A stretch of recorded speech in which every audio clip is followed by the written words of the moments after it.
Hope you guys are doing well. Welcome back. So in this video, I'm going to show you that how you can check out your transfer history on the Remitly website. So let's get started.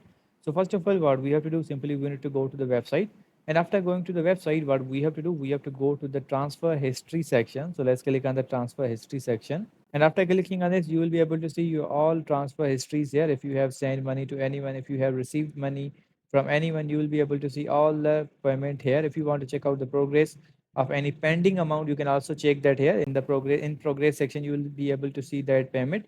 In the delivered section, if you want to check out that how much money you have sent and the delivered they have received, you will be able to see all the transactions according to your delivered will be here.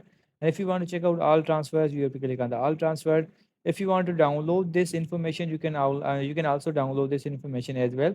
Shows per row, as you can see, you can change this setting as well.